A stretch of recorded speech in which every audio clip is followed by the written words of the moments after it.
Sorry, 2 ninjas in a row. However, this one's battle formula incorporates water and darkness. Also, this particular character has been in another countdown of mine, if you remember. Correct, coming in at number 20 is Greninja. In terms of fighting style, Sheik and Greninja are very similar, but what makes Greninja slightly better are his moves. A few of Sheik's attacks are hard to land, but in Greninja's case, his moves are not only a bit easier to land, but have better qualities. His standard attack traps opponents and launches quite far with the finisher, and his tilts aren't really worth mentioning.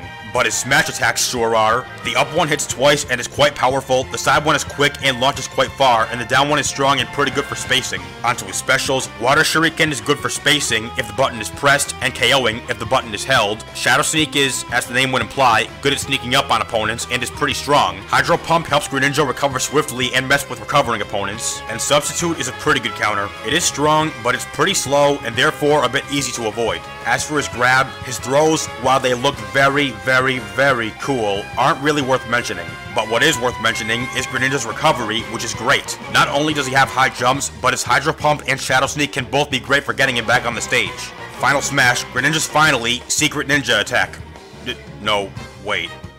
This attack is very similar to Ugg's Great Ether, as the player must push the button when Greninja is right next to an opponent. This will make him hit them up into the air with the mat and attack them several times, eventually smashing them into the ground. This final ground hit is great for KOing. It can be a bit hard to actually land this final smash, but if you do, you will be richly rewarded. Finally, got it right this time, Redemption! Greninja's tier spot of 21st out of 58 is only one spot off of my ranking, so I'm not complaining. Yep, Greninja easily sneaks in at 20th place.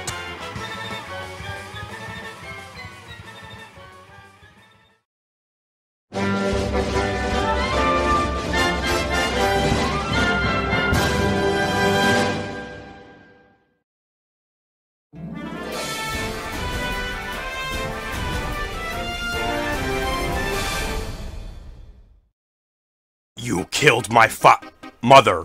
Well, you didn't. A robotic Drago did.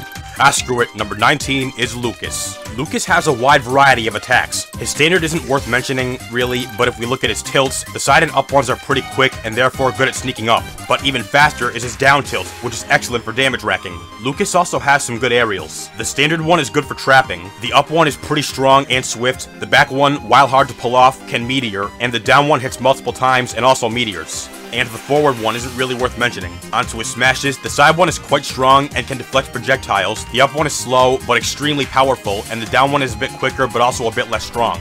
Yeah, this doesn't seem like very much, does it? I know what'll change that. Lucas's specials. PK Freeze is a bit hard to land, but it is very powerful, and as the name implies, freezes hit opponents. PK Thunder 1 is great for combo damage, PK Thunder 2 is great for both that and recovery, PK Fire is excellent for spacing, and PK Magnet is a gamble, give or take. If the opponent just happens to have any projectile moves, energy ones, Lucas can use them to his advantage.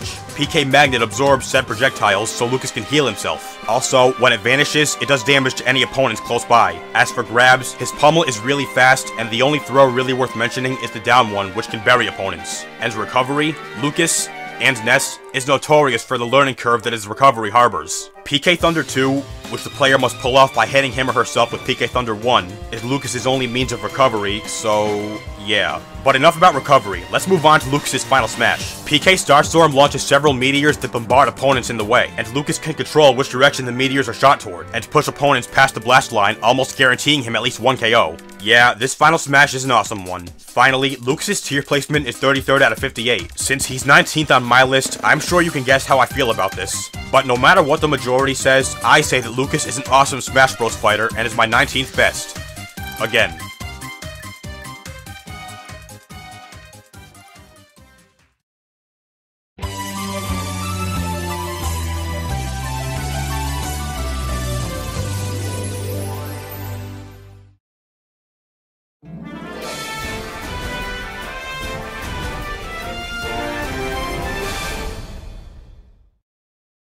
Here's another character who's been in a previous countdown of mine. That's right, number 18 is the beastly beast, Charizard. Charizard is your typical heavyweight, slow, but extremely strong. Charizard has so many powerful attacks, it's not even funny. Not including his standard. But his tilts, they're all pretty strong and quick, especially the down one. And his aerials, apart from the back and down ones, the former Meteoring and the latter being quick and strong. They're not worth mentioning either, but his smashes. The up one is quite strong and hits twice, the side one only hits once but is even stronger, and the down one has some lag but is very powerful. Specials! Flamethrower, I guess, is good at keeping opponents at bay. But Fly is really strong and can help Charizard recover vertically. Flare Blitz has power to spare, so much in fact that it hurts Charizard too. And Rock Smash is slow, but super strong and gives Charizard super armor. Yeah, Charizard has great assets in all his specials. Well, bar Flamethrower. Now for the grabs, Charizard's pummel is alright, but his throws are strong and look pretty cool, especially the up one. Seismic Toss. Really should be Skydrop, but this is a Smash Bros video, not a Pokemon one. All this makes Charizard sound completely OP, right? Right?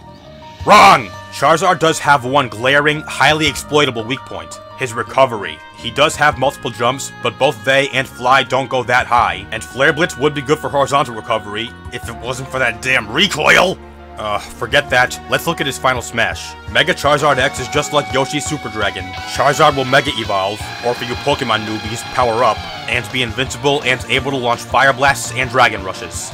Or Blasts of Fire and strong tackles, Pokemon newbies. Fire Blast is a bit telegraphed, but is very powerful, and Dragon Rush is quicker, but in turn, not quite as powerful. So which of the two is better is up to interpretation. In comparison to Super Dragon, Mega Charizard X, or Super Charizard, damn Pokemon newbies, is better, and overall, it's a good final smash. Last but not least, Charizard's tier placement. Wait, what is it again? I seem to have forgotten.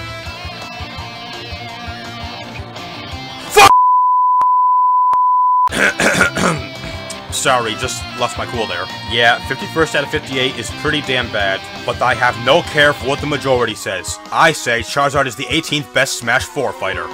Well, my 18th best, anyway. Mega Charizard X? Ah, screw off like a Pokemon newbies!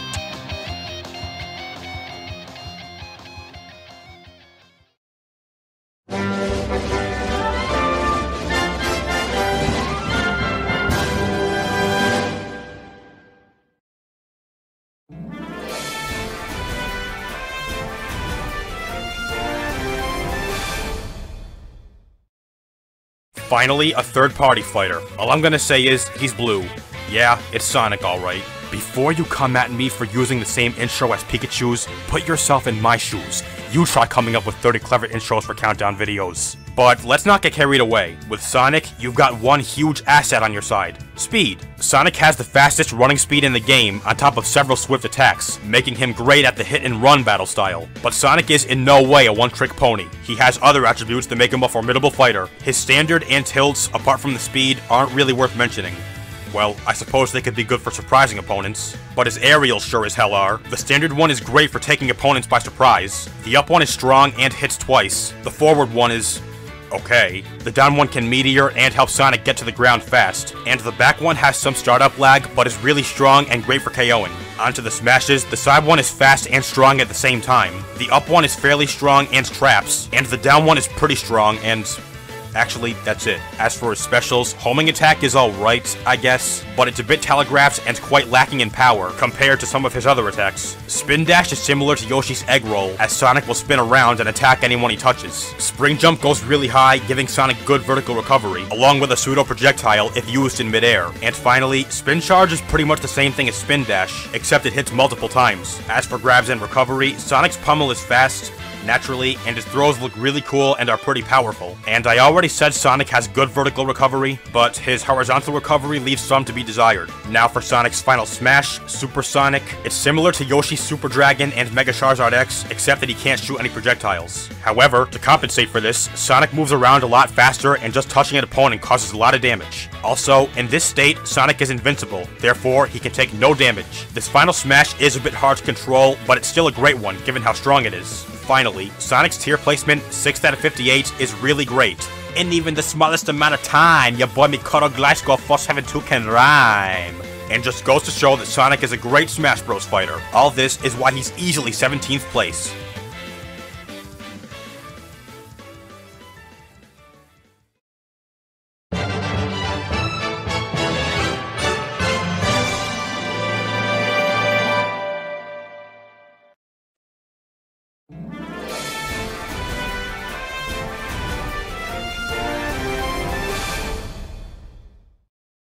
Ah, birds. Creatures with beaks and wings that eat worms and feed their offspring their own vomit. Yeah, you're dumber than a dumb person if you don't now know that number 16 is the bird himself, Falco. Overall, in terms of stats, Falco's pretty balanced. He has a good balance of power, defense, and speed. His standard is good at trapping, and its finisher is surprisingly strong. His tilts are quick, and the down one is especially useful, since it's, again, surprisingly strong. The same exact thing goes for his aerials. They're all pretty quick, and the down one can meteor onto Falco's smashes. The side one is strong and pretty quick, the up one is a bit slower but a bit stronger, and the down one is a bit quicker but a bit weaker. Yeah, impressive, but it could be a little better, huh? Well, Falco's specials make up for that. Blaster is slow, but great for spacing, and for a mere laser, is surprisingly strong. Falco Phantasm is a bit weak, but is super fast and can meteor at the startup. Firebird is fairly telegraphed, but hits multiple times and deals a good amount of damage. And finally, Reflector is good at catching opponents off guard, and is even better at deflecting projectiles.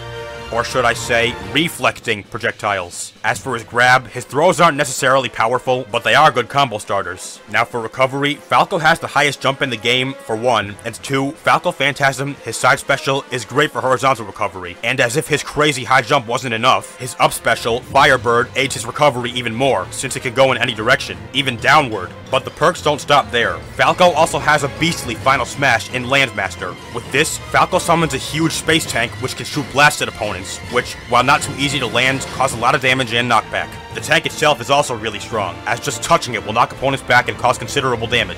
Falco can also use this to score KOs easily, since if any opponents are standing atop the Landmaster, Falco can just fly it upward, forcing said opponents past the upper blast line.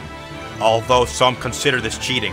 Yes, this is one of the best final smashes Smash Bros has to offer. Finally, Falco's tier placement is 49th out of 58. Yeah, this really ticks me off, since I think Falco deserves a spot much higher than that. But cheer up, Falco, at least you're 16th on my list.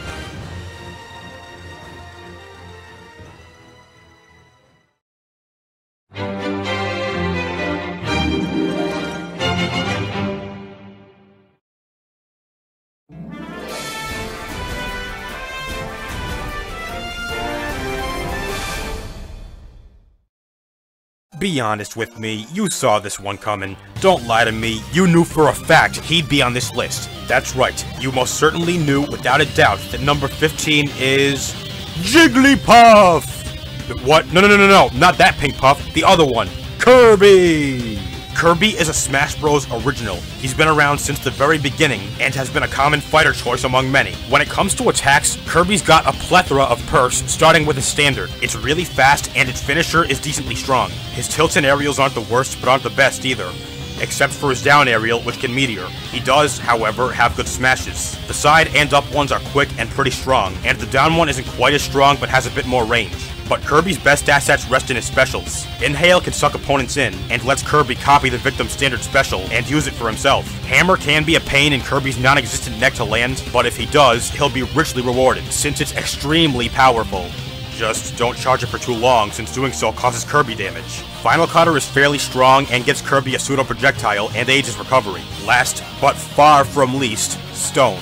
This attack is a bit slow, but makes Kirby turn into a stone and fall to the ground fast. Any hit opponents will suffer major damage and knockback. Yes, in my opinion, Stone is easily Kirby's best special. Believe it or not, this is not all Kirby has to show for his prowess in the Smash Bros. Universe. He also has great grabs and recovery. His pummel is super fast, his forward and backward throws are pretty good for spacing, and the up and down throws are powerful. And Kirby has multiple jumps along with Final Cutter, so recovery is among the least of his worries. However, despite all this awesome, OP-worthy stuff, Kirby is not without flaws. He is one of the lightest fighters in the game, and as such, is easy to launch. And at rather low damage, even KO. But let's keep the tone positive here. Another addition to Kirby's collection of epic Smash Bros. Skills is his final smash. Ultra Sword is extremely similar to Link's Triforce Slash. Kirby will swing his sword, and any opponent to get hit by it will then be hit by several more slashes. And after all that, Kirby will deliver one final, extra powerful slash that will certainly KO if close enough to the edge. That's right, Ultra Sword is yet another awesome final smash.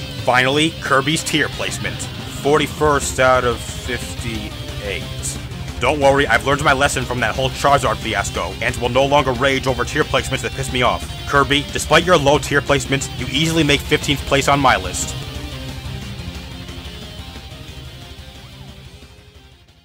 Who am I kidding?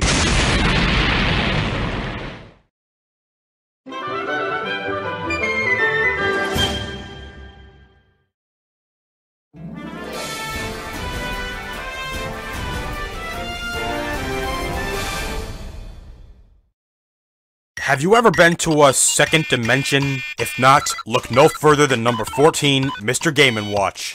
You know, cause he's only got 2 dimensions. Anyway, Mr. Game & Watch is the dark horse of Smash Bros. For a light fighter, he's got some surprisingly powerhouse attacks. Don't believe me? Well, his standard is good for trapping, and its finisher launches pretty far, and he's got some good tilts too. The side one is fast and launches far, the up one is even quicker and good for juggling, but is a bit lacking in power, and the down one is quick, strong, and great for taking opponents by surprise. And his aerials? The standard one is okay, the forward one is fairly strong, the back one hits multiple times, near the upper blast line, the up one is good for KOing, and the down one is strong, can meteor, and help Game & Watch get to the ground fast. Mr. Game & Watch has some wicked smashes and specials too. First, let's cover the smashes. They're all super strong, and the up one gives Game & Watch super armor. As for the specials, Chef is good for spacing, Judge is a huge gamble, since you never know what number will come up, and therefore, what effect it will have, good or bad. Fire is excellent for recovery. It goes fairly high and gives Game & Watch a parachute to reduce his falling speed, thus significantly boosting both horizontal and vertical recovery. And finally, Oil Panic is great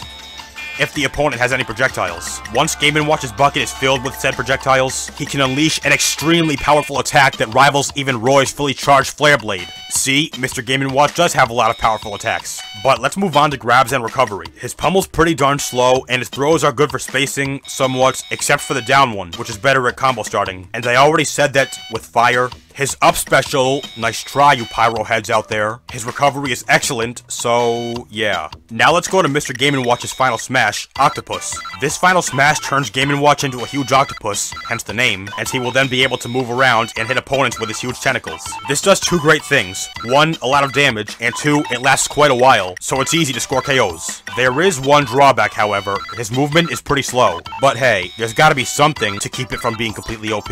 Finally, Mr. Game & Watch's tier placement is 37th out of 58. Don't worry, I promise I won't rage this time. Even though it does really piss me off. But worry not, Mr. Game & Watch. With all your awesome attributes, you easily earn 14th place on my list.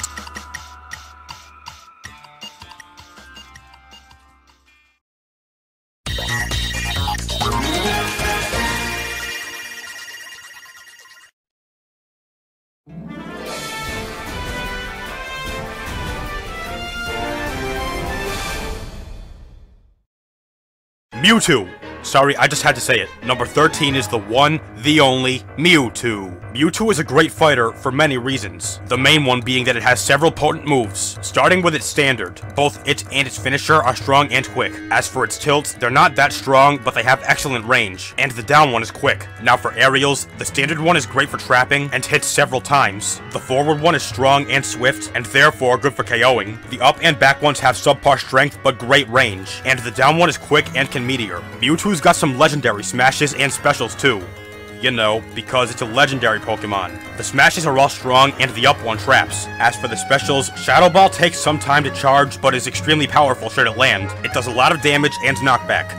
When fully charged, of course. Confusion can deflect projectiles and is a great combo starter. Teleport allows Mewtwo to recover in any direction, but in terms of distance, it's a bit lacking. And finally, Disable is a bit of a gamble. For the move to work, the target must be facing Mewtwo, but if it does work, the target will be stunned. The more damage they've accumulated, the longer it lasts, and give Mewtwo an opening to hit them with a powerful attack. Mewtwo's grabs aren't really worth mentioning, except for the up throw, which launches very far, and its recovery is alright, I suppose. Its double jump goes pretty high, and teleport gives decent distance, but overall, it could be better. All this, well, except for recovery, makes Mewtwo sound pretty dang broken, huh? Well, Mewtwo's really similar to Kirby. It has a lot of useful moves, but as a trade-off, it's among the lightest fighters in the game, and is therefore easy to launch and KO. But I hate negative tones. Mewtwo's got a rockin' final smash. With Mega Mewtwo Y, Mewtwo will Mega Evolve, and unleash its signature move, Psystrike.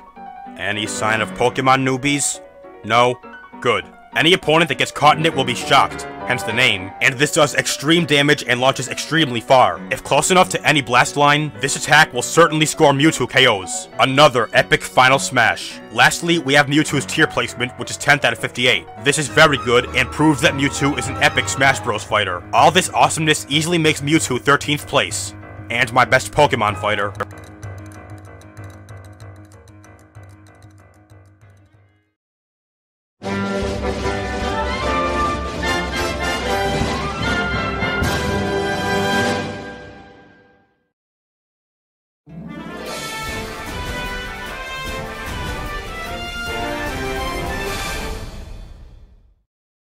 Here's another bird.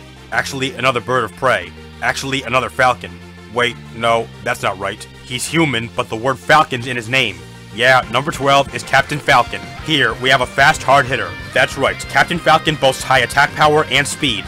Not just in general, but also in his attacks. His standard is super fast and has a strong finisher, and his tilt and aerials are pretty quick and therefore good at catching opponents off guard. And the down aerial can meteor. Now let's move on to Falcon's smashing smashes. The side and up ones are a bit slow, but in turn, super strong. Well, the up one mainly because it hits twice. And the down one is quicker, but a bit less strong. And also hits twice. Now for his specials. Any person who's even heard of Captain Falcon knows about his signature move, Falcon Punch. This attack is quite slow and rare to see actually land, but if it just happens to do so, the victim will suffer huge damage and be launched extremely far. As for the others, Raptor Boost, Falcon Dot, and Falcon Kick are very strong as well, and Raptor Boost, if used in midair, can meteor. Now onto grabs and recovery, his pummel and throws are pretty strong, and his recovery is pretty good. Raptor Boost can aid horizontal recovery, and Falcon Dive can aid vertical recovery. Now for Captain Falcon's final smash. Blue Falcon can be a bit hard to land, but if it does catch any opponents, they will inevitably be hit by the vehicle, which causes major damage and knockback. If the victim has suffered enough prior damage, they'll indubitably get KO'd by this monster attack. Overall, it's a big risk, big reward final smash, but I still find it a good one, since in terms of power, it's a monstrosity. Lastly, Captain Falcon's tier placement is 20th out of 58. This is a very good placement, and proof that Captain Falcon deserves a spot on anyone's list. And on mine, he's easily number 12.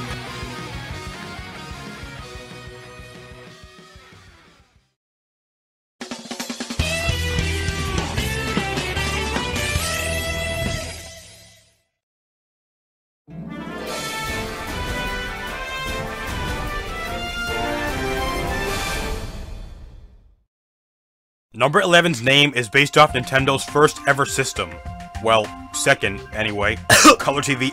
That's right, the NES. Add one letter to that word and you've got number 11. It's Ness. Of course, I had to put Ness above Lucas, since Lucas is a semi-clone of Ness, and you can't beat the original. Unless you're Roy. But let's cut to the chase. His standard and tilts aren't really worth mentioning, except for his down tilt, which is super quick. But he does have some good aerials. The standard one is good at surprising. The up and back ones have noticeable power. The forward one is a good combo follow-up. Specifically, perform it after the down throw, and the down one can meteor. However, even better with Ness are his smashes and specials. The side smash is slow, but super strong and can deflect projectiles, and the up and down ones aren't really worth mentioning. Well, the down one's got pretty good range, that's one thing going for it. As for the specials, they're all like Lucas's, but with some different qualities. Compared to Lucas's PK Freeze, PK Flash is slower, a bit harder to land, and won't freeze, but does much more damage and launches much further. PK Fire is somewhat weaker, but summons a fire on the ground that can protect Ness and cause continuous damage. PK Thunder, 1 and 2, is stronger, but 1 disappears when contact is made, and PK Magnet won't cause any damage when vanishing, or at all, but protects Ness from all directions. Ness has some good grabs too. His pummel is fast, his back throw launches very far, and his down throw is a good combo starter. And recovery? If you were paying attention during Lucas's segment, then you already know about Ness's recovery, so yeah, high learning curve. Like Lucas again, Ness's final smash is PK Starstorm. Apart from the color, it's exactly the same as Lucas's. Ness will conjure up a bunch of meteors, which can cause opponents a lot of damage, and force them past the blast line. He also has complete control over where the meteors move. Again, a really potent final smash. Finally, Ness's tier placement, 16th out of 58, is really good and vindicates me. Ness is a great fighter and is easily my 11th best.